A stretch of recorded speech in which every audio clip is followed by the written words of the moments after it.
Waalaikumsalam. Apa kabar Pak? Alhamdulillah sehat. Alhamdulillah. Ya, Bu Linda sehat ya? Sehat. Alhamdulillah ya. Terima kasih atas waktunya. Ya.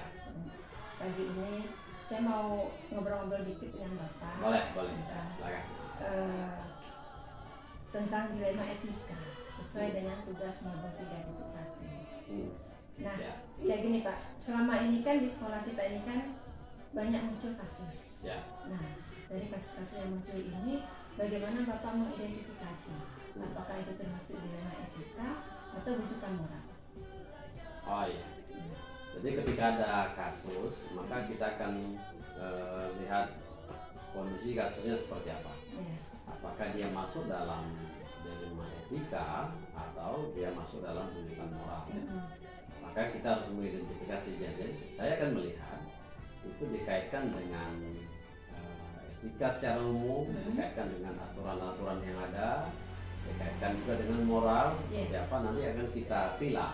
Oh, ini ada kaitan ke etika, ini ada kaitan ke rujukan moral seperti itu kan. Ya, terima kasih Pak. Nah, selanjutnya bagaimana Bapak mengambil keputusan di sekolah, terutama menghadapi kasus dilema etika ini? Ya. Ketika kita menghadapi kasus dilema etika, maka kita akan memandang etika normal secara umum. Maka itu tentu kita harus ada kriteria-kriteria yang harus kita pertimbangkan, dan pertimbangan itu tentu tidak kepala sekolah sendiri. Tentu kalau di sekolah kita akan koordinasi dengan para wakil kepala sekolah, dengan guru BK, dengan dewan guru, maka keputusan terbaik nanti itu suara bersama. Iya, keputusan bersama. Keputusan bersama. Oke. Iya. Nah, selanjutnya prosedur seperti apa Pak yang biasa dilakukan selama ini? Ya, prosedurnya itu ketika ada kasus, maka biasanya kasus itu belum langsung ke kepala sekolah. Ada kasus yang bisa diselesaikan oleh guru mata pelajaran. Nah, kalau kasusnya di kelas, maka diselesaikan. Kalau kasusnya itu di luar kelas dan harus diselesaikan dengan guru BK, maka dengan guru BK. Ketika kasusnya itu lebih besar lagi, maka harus duduk bersama, bersama kepala sekolah. Nah, nanti dengan musyawarah bersama itu akan menemukan keputusan terbaik. Nah, itu tadi tetap saja daya dukung lainnya di samping para wakil, dewan guru, tetap saja kita berpedoman kepada kondisi yang ada. Apakah dia etikanya kita pertimbangkan, apakah dia aturan yang ada kita pertimbangkan, sehingga keputusan itu adalah keputusan terbaik yang harus diambil. Iya. Terbaik untuk murid. Ya, untuk murid, terutama untuk murid kita. Iya. Nah, apa saja hal-hal yang selama ini Bapak anggap efektif dalam pengambilan keputusan dalam kasus tersebut? Dari tadi kan kita duduk bersama ya Pak ya. Ada lagi nggak Pak hal-hal lain yang? Saya pikir lebih efektif. Yang pertama kita putuskan secara bersama-sama dengan penanganan berjenjang tadi kan. Kemudian di titik akhirnya kita putuskan bersama. Lalu yang lebih efektif juga selalu senantiasa kita berpedoman kepada etika-etika yang ada, kemudian di sisi moral juga dipertimbangkan, kemudian aturan yang ada semua komplit dipertimbangkan, sehingga nanti mendapatkan keputusan tidak merugikan sepihak, tapi juga tidak terlalu menguntungkan sepihak. Maka keputusan terbaik itu adalah keputusan yang bisa menguntungkan untuk semua. Nah, itu yang diambil, dan keputusan itu merupakan keputusan bersama. Ya, keputusan bersama pada akhirnya kan. Iya. Nah Pak, selanjutnya apakah Bapak punya jadwal tertentu untuk membahas masalah-masalahnya, ataukah ada satu kasus kemudian langsung diselesaikan, atau kita misalnya setiap habis upacara ada, atau seperti apa Pak jadwal-jadwalnya? Untuk berkaitan dengan etika, tata tertib, moral secara umum itu kita lakukan dari berbagai sisi. Artinya kita tidak harus mengenal waktu secara formal tertentu. Tentatif aja. Tentatif, bisa saat upacara kita beri imbauan, pengarahan, bisa saat habis tafakur misalnya, atau ketika guru masuk kelas, atau kepala sekolah juga masuk kelas, itu semua bisa dilakukan. Jadi ketika ada masalah, penyelesaian itu ketika lebih baik itu lebih bagus. Tapi Kalau membutuhkan beberapa orang yang harus kita kumpulkan, maka kita kumpulkan. Nah, kita lihat tergantung masalahnya. Iya. Ya seperti itu ya. Kita tentukan waktunya ya kalau Ya. kita mengumpulkan orang banyak Betul. yang di luar ada di sekolah. Ya. Dan kalau kasus memang lebih cepat lebih baik selesai. Nah, tidak boleh dipendam lama-lama kan, digantung lama-lama nggak boleh. Iya. Baik, terima kasih Pak. Nah, selanjutnya adakah seseorang atau faktor-faktor yang selama ini mempermudah Bapak dalam pengambilan keputusan kasus dilema etika ini? Ya, itu pasti ada.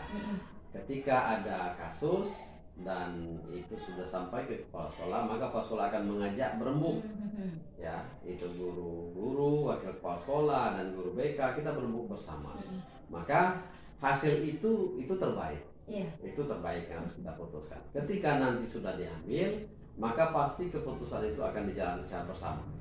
Maka itu terbaik untuk kita, untuk siswa dan untuk sekolah. Dan juga nanti kita satu kata Pak ya dalam kasus itu gitu. Bukan hanya keputusan kepala sekolah sendiri. Karena kepala sekolah juga belum tentu yang terbaik kalau sendiri kan.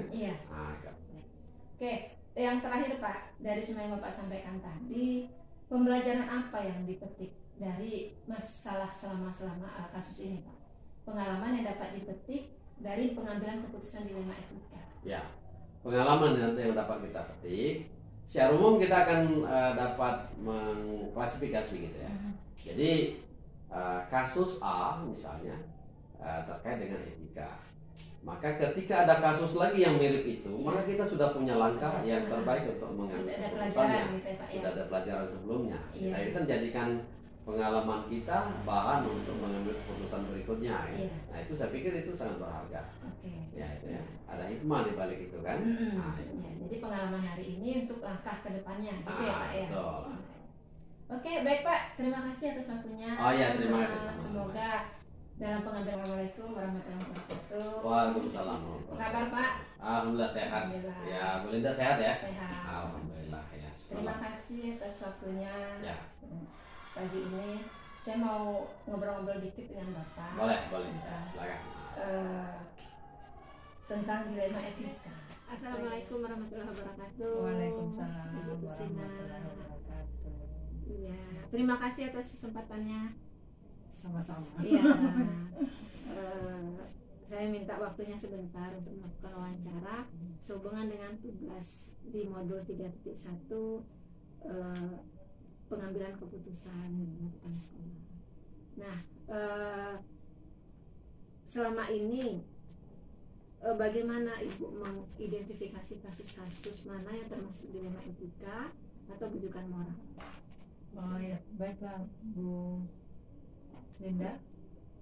Untuk kasus yang kita temukan di sekolah itu ada beberapa yang menjadi termasuk dilema etika, yaitu bila keputusan itu sama-sama benar, ya, benar. Kemudian kalau yang bujukan moral itu jika kasus itu dalam melanggar hukum. Jadi seperti misalnya anak-anak sudah membawa senjata tajam, itu termasuk bujukan moral. Oke. Nah selanjutnya Bu, selama ini bagaimana Ibu menjalankan pengambilan keputusan di sekolah, terutama untuk kasus-kasus yang ada dua kepentingan yang sama-sama benar dan sama-sama mengandung nilai kebajikan? Jadi kasus dilema etika khususnya ya di sekolah, jadi kita kalau mengambil keputusan otomatis kita melibatkan beberapa pihak, seperti misalnya orang tua, guru yang lain. Bahkan juga kita pernah melakukan kerjasama juga dengan Badan karena kita kawasan Marabakalu, maka kita juga bekerja sama dengan Babin Kapolres di Marabakalu. Oke. Nah selanjutnya langkah-langkah atau prosedur seperti apa yang Ibu lakukan selama ini dalam pengambilan keputusan?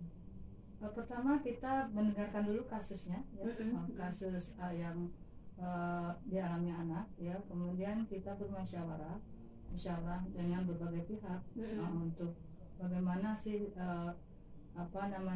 keputusan kita dalam menyelesaikan kasus ini, ya. Jadi mengambil keputusan yang jelas yang kita ambil adalah keputusan yang terbaik bagi bagi anak-anak didik kita.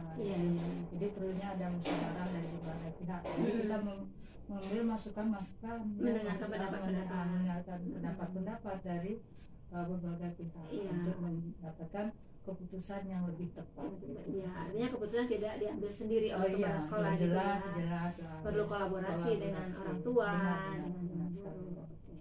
Nah, selanjutnya apa yang selama ini dianggap hal-hal yang efektif dalam pengambilan keputusan dalam kasus dilema etika itu? Iya. Kembali lagi, jadi hal yang paling efektif dalam menyelesaikan setiap masalah itu adalah dengan bermusyawarah. Nah, jadi tetap yang bermusyawarah itu mengambil beberapa pendapat, masukan-masukan. Jadi untuk apa? Sekali lagi untuk mencari solusi yang terbaik untuk anak-anak kita. Jadi musyawarah adalah strategi yang paling baik. Karena kita tidak menyelesaikan masalahnya dengan pendapat kita atau dengan keputusan kita gitu, tetapi kita mengambil pendapat-pendapat dari berbagai pihak, ya, sehingga hasil keputusan itu keputusan yang terbaik untuk anak kita. Iya gitu ya Ibu ya. Nah, dari hal-hal efektif tadi ada nggak tantangannya Bu dalam mengambil keputusan yang berhadapan dengan kasus dilema etika ini? Tantangannya? Kita melibatkan berbagai pihak, orang tua, guru, bahkan Babin Kamtibmas. Ada dari ini yang tidak mau menerima hasil keputusan. Itu adalah tantangannya ya. Dan biasanya lebih ke orang tua yang anaknya terlibat kasus ini ya. Jadi kita juga, guru juga ada yang mungkin tidak sesuai dengan apa yang kita putuskan, tetapi kita tetap memberikan pengertian, bahwa keputusan kita ambil bukan berdasarkan emosional, tapi keputusan ini sudah memikirkan akibat dari dampak dari keputusan yang kita ambil tadi. Sehingga keputusan yang diambil adalah yang terbaik walaupun tidak memuaskan mungkin dengan berbagai pihak keputusan itu. Oke Bu, selanjutnya, nah apakah Ibu memiliki jadwal tertentu dalam menghadapi kasus dilema ini? Apakah diselesaikan saat itu juga atau bagaimana? Pada umumnya pada kasus-kasus yang terdapat di sekolah itu kita langsung menyelesaikan, jangan sampai berlarut dalam permasalahan ini, karena kalau udah berlarut nanti timbul masalah lagi gitu kan. Kalau tidak kita langsung selesaikan, maka setiap ada masalah kita langsung selesaikan, langsung kita musyawarahkan, langsung kita putuskan apa yang terbaik. Jadi tidak menunda-nunda, tidak sampai menunda-nunda, karena itu tadi kalau menunda mungkin nanti ada yang lain lagi, kita kasus lagi, malah bertumpuk-tumpuk permasalahan yang kita hadapi gitu. Baik Ibu. Nah, selanjutnya, selama ini adakah faktor-faktor atau seseorang yang mempermudah Ibu dalam mengambil keputusan yang mengingat kasus yang dilema etika ini?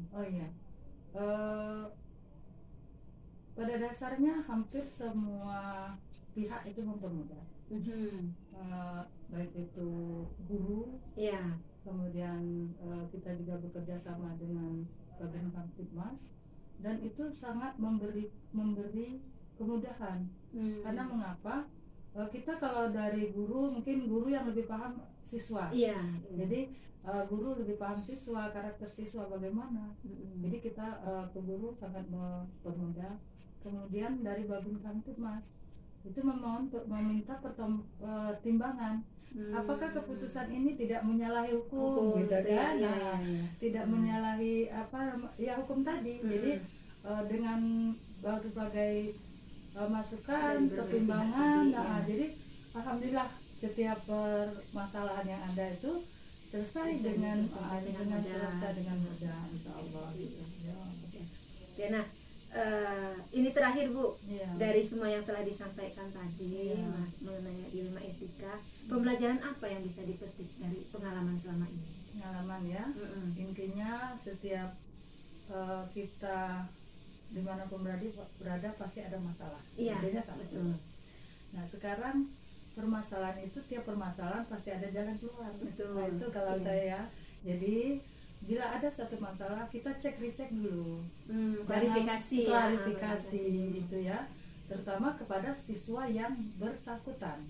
Jadi kita ngambil kronologisnya bagaimana ya, sehingga apakah benar itu melanggar apa bagaimana. Jadi kita mengambil keputusan dengan cross check ke siswanya, kemudian untuk mengambil keputusan bagaimana yang terbaik itu kita musyawarahkan dengan baik dengan berbagai pihak tadi. Jadi itu baiknya kalau kita ada masalah itu yang kita klarifikasi dulu ya. Klarifikasi setiap masalah yang timbul, tidak kita ujuk-ujuk langsung memberikan sanksi gitu kan, tetapi kita memberikan, kita kasih kesempatan ke siswa untuk memberikan kronologisnya bagaimana, sehingga kita bisa mengambil keputusan yang tepat bagi anak tersebut. Iya, oke, baik Ibu, terima kasih atas waktunya dan wawancaranya sekarang ini. Sama-sama. Semoga Ibu sebagai kepala sekolah dalam mengambil keputusan itu benar-benar keputusan yang tepat. Amin. Dan menguntungkan banyak pihak dan terutama adalah berpihak kepada murid. Oke, terima kasih Ibu. Assalamualaikum. Assalamualaikum warahmatullahi wabarakatuh.